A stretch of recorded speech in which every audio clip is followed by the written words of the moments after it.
Welcome to the Destination Gettysburg podcast.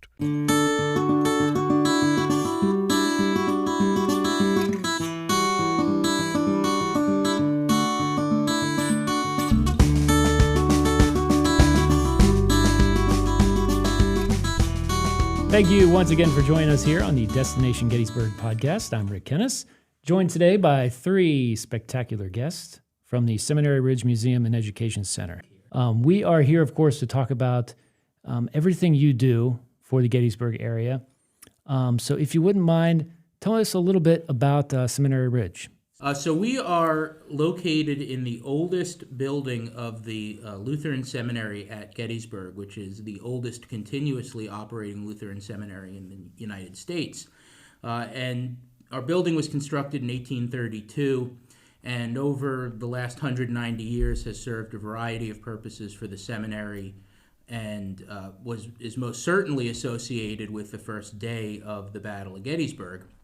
And that's part of the story that we tell, but we also talk about some of the debates that were occurring in the building when it was being used as a school in the 1830s, 40s, 50s, and even into the 1860s.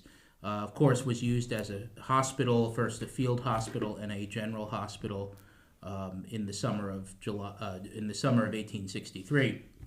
So those are all stories that we tell, and what really sets us apart from what you're going to see elsewhere in Gettysburg is we really have let our building tell the story.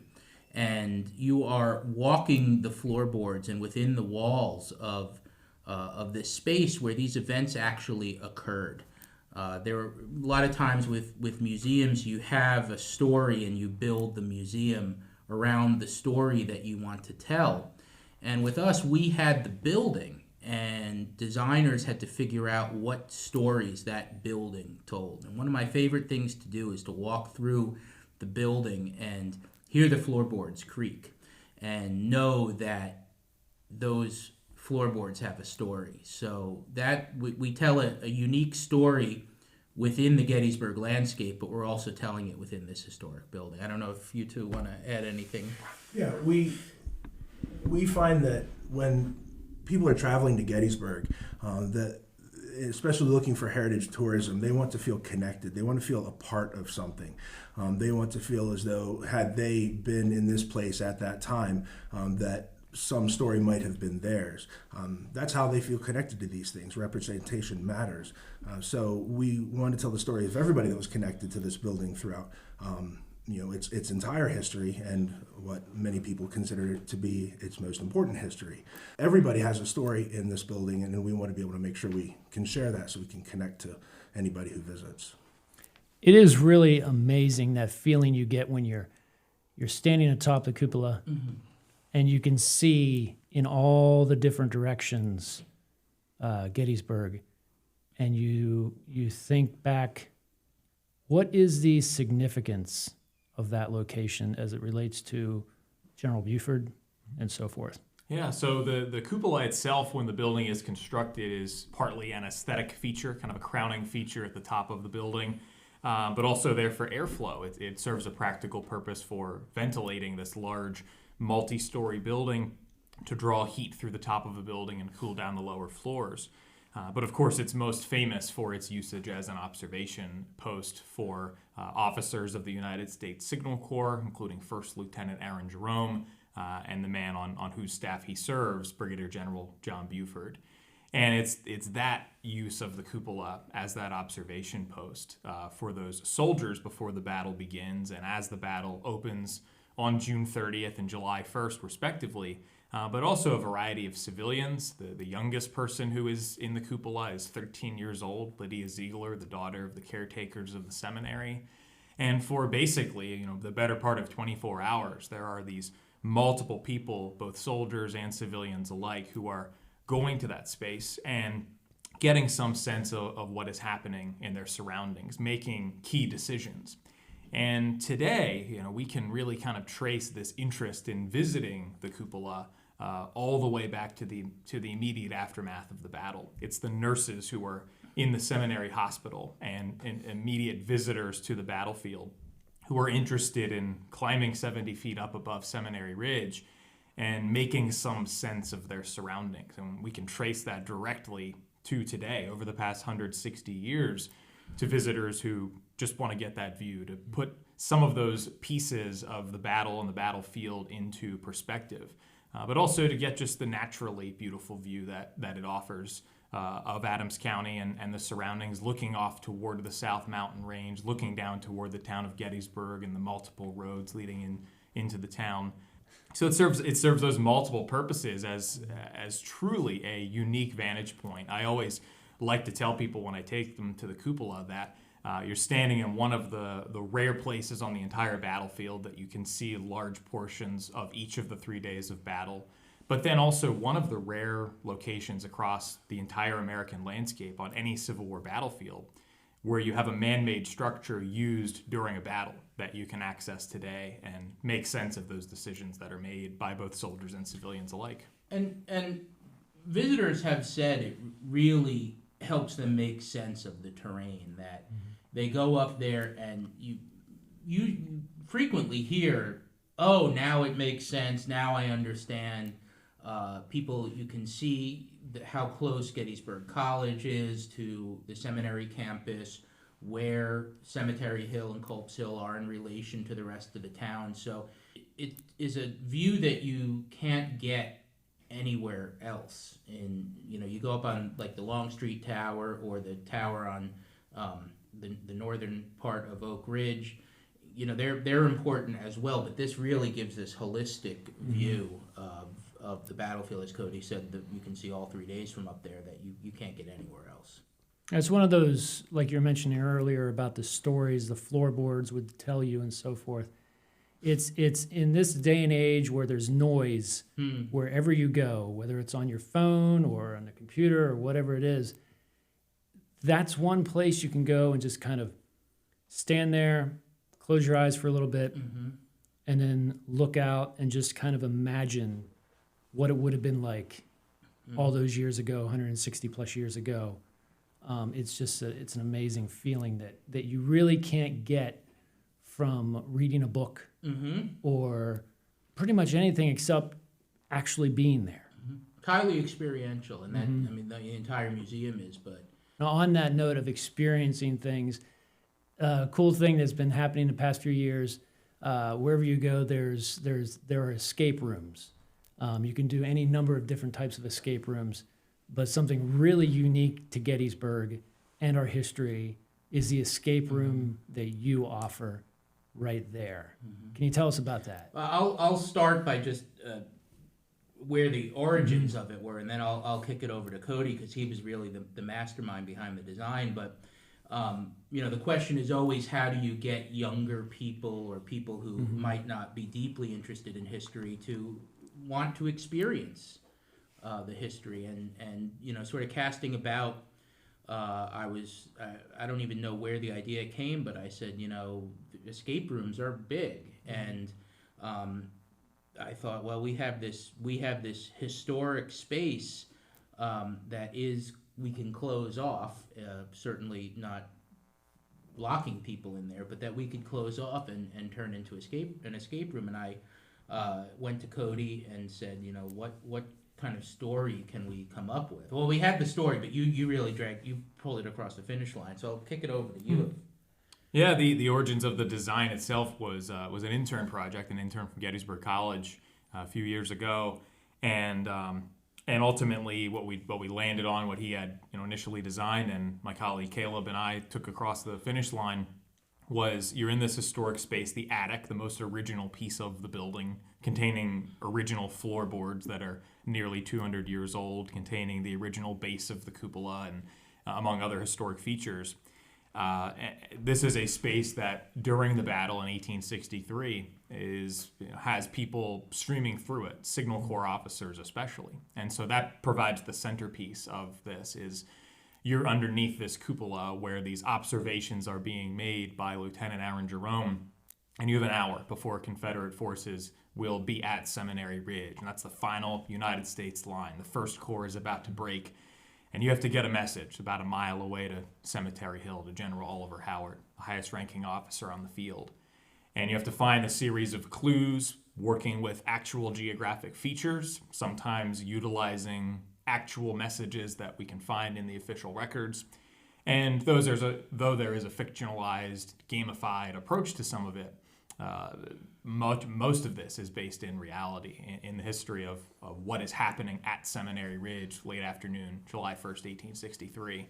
And you're doing it in the actual space where some of these observations were likely being made and decisions were being made. And so we use almost every imaginable, accessible crevice of the attic, inviting people to really explore that space, work through some of the physical, tangible pieces of Union officers' uniforms and wooden crates and things that you would find in an attic. But you're trying to find each of those additional pieces to solve the puzzles, to figure out what is the message that we have to relay. How do we ultimately get this key, get out of the seminary before we're taken as rebel prisoners? And I want to stress that you don't need any historical knowledge. You could not know that there was a Battle of Gettysburg and walk in and do this escape room. I don't think it would be as interesting, but we specifically designed it that you need no prior knowledge of the battle. I did the escape room, and I don't want to. Obviously, I don't want to give any details about how it was eventually completed. Items in the room and the clues and so forth really help. And when we launched it in the summer and fall of 2021, we started to notice that there were quite a number of people who would come to the Friday evening offering and would say this is the very first thing they were doing when they came into Gettysburg, and some of whom had never been to Gettysburg before. So it offered them that additional experience that served as an introduction to the Gettysburg story. And some who came specifically for that. They go around and they do escape rooms. That's their hobby. That's what they enjoy. And it brought them to Gettysburg. And I mentioned that we designed it to attract younger visitors, but we have a longtime supporter who comes to many of our events, and he's in his late 60s or early 70s, and I saw his name pop up on one of our reservations, and I thought, this must be a mistake or something, but I talked to him, and he said, "Oh, my family and I love escape rooms. I do it with my grown children and my grandchildren, so it's something that families can do together. It's not just, hey, let's come with some friends. You certainly can do that, but organizations can come like Destination Gettysburg and do it as a team building exercise. Families can come and do it as if they're here together, intergenerational. So it serves a lot of purposes. Yeah, you really have to work off of one another. It's like if you're a family who normally sits around the house on your phones and texting one another and don't really talk to each other, this is a great way to take you out of that element, put you in this one-on-one situation where you actually have to work with one another. And it is a great team building and family building exercise too. But along the lines of supporters, one thing that's really important to what you do on a daily basis is this constant nature of support, whether it's coming from members or just simple donations, whether it's $1 or whatever it might be.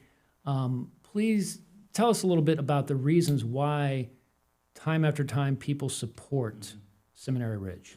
Yeah, so we are a 501c3 not-for-profit organization, so everything that we do, we have to raise money or make money through events or ticket sales.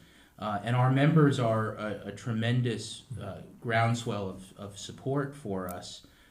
We have somewhere in the neighborhood of 700 members, many people who join year after year and have become like family. We see a lot of the same people at events and have gotten to really know them and go out for drinks after events and things like that. So it really becomes a sort of a family. But membership is the best way for people to engage with Seminary Ridge Museum. You get free admission throughout the year, you get a free Cupola tour, and you get to come to some special events at a discounted or even in some cases a free rate. And it really helps us to continue to build educational programs and conduct our mission of education and preservation. I mean, our mission is to help preserve the historic structures on Seminary Ridge and provide education and communication of those legacies, which are critical to understanding where we are right now as a country. You can look at what occurred here on these grounds around the seminary, war, compassion, dialogue, discussion, and look at that and kind of draw these lines to today. So membership and donations helps our staff continue that work, helps to keep that building safe and open and standing. It's been there for 191 years, and we want it to be there forever. So, and we can't do that without continued support. It takes maintenance. You can't just set it and forget it. No, we have to keep it at a constant temperature, and that we have to pay an electric bill to keep our HVAC running, right, because it's important to keep it between 68 and 72 degrees to preserve the historic fabric and the artifacts that are in our care.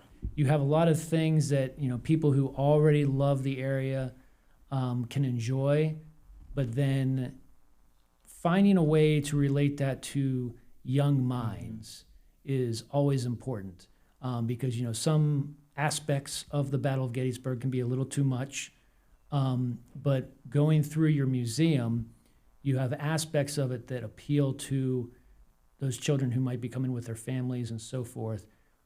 What do you do that you're proud of on a regular basis that really appeals to the young kids in the group? Mm-hmm. So in addition to, say a family is just visiting the museum on their own, in addition to the scavenger hunts that we offer, children are able to do as they navigate the museum exhibits, making it kind of a more personal experience. But they can also follow along the story of the Ziegler children who are actually in the seminary building in 1863. And though it's later as adults that they wrote their accounts, they are relating the accounts historically of what it's like to be 10 or 13 years old amid the bloodiest battle of the American Civil War, and explain it in a way that for an elementary school or middle school or high school visitor, these are the experiences of someone who is about the same age as they are, perhaps. In addition to that, we have our litany of school field trip programs that we offer both on site, but now over the past few years virtually as well. We get a number of groups who come on site and do everything from the museum experience with the scavenger hunt, looking for certain educational aspects as they go through the exhibits. Outside, we do a program, Become a Soldier, putting them in the shoes of an individual in a United States regiment, in a Confederate regiment who fought on Seminary Ridge, learning the early drill of a Civil War soldier, but then also making the connection to an actual name, an actual person, an actual background of an individual who walked maybe in that student's same footsteps that day. A variety of medical programs that we offer, from giving a demonstration of a Civil War amputation and demonstrating for students, what went into those decisions and what were the ramifications of that for these men later in their lives, to a more gamified approach, Run the Hospital, which puts them in the shoes of someone who's making the decisions to actually run their hospital to keep as many patients alive as possible. So we do that and more in person for field trips when they come to visit Seminary Ridge physically. But then also at seminaryridgeeducation.org, we have a variety of free programs there that students can do on their own in the classroom. They can navigate our virtual museum experiences.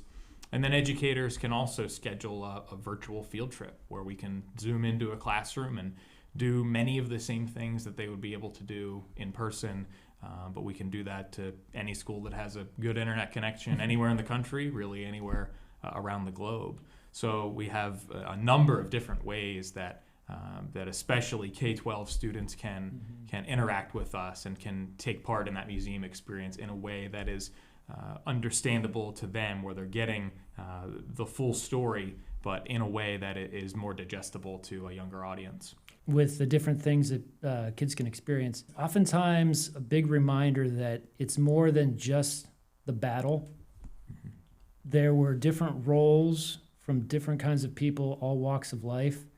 When you mention, like the medical side of things, that's been a big draw, obviously, with student groups, learning about amputees and how that process was taken care of.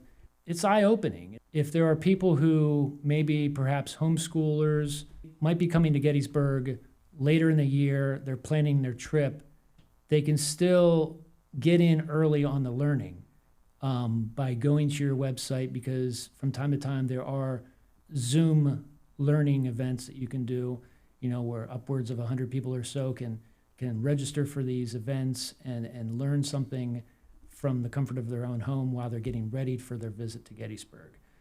That's something that's really cool about what you all offer. Kind of like when you were talking about the escape room earlier, people come in, they do the escape room, they learn some cool facts, and then maybe as they're exploring Gettysburg after that, they're thinking, okay, well, I want to learn more about this person, or I want to learn more about this person. And having those people that you're relating to is cool, because you can pull out a picture, you can say to these kids, look, this is somebody who stood in Gettysburg and did this and really left their mark on history. It can be inspiring. Mm-hmm. But when I was a kid and they were teaching me the Gettysburg Address, I was snoozing, And then years later, I come around, I'm like, man, I really should have been paying attention to that. It took me so long to finally pick up the Killer Angels book and read it, and it's just like eye-opening. We get that a lot. But yeah, it's amazing that, if I could go back to my grade school self, I'd be like, hey, pay attention. We have that chance to really speak to a new generation. We put a lot of passion into the things that we do. We're thankful, and it's wonderful to be able to have a staff in the museum, however small it may be, that is passionate about it. Excellent. Well, thank you, gentlemen. Thank you, Rick. I appreciate you being here you. today. It's always a pleasure to go out to the museum, and I strongly encourage anybody who hasn't been out there recently to go, because there have been a lot of changes, and it looks great. So thank you again for joining us today. Hope to see you on the Ridge soon. You got it. Thank you for listening to the Destination Gettysburg podcast, produced and hosted by Rick Kennis, with thanks to our special guest. No part of this material may be reproduced without written permission. Get inspired for your visit to Adams County, Pennsylvania at destinationgettysburg.com.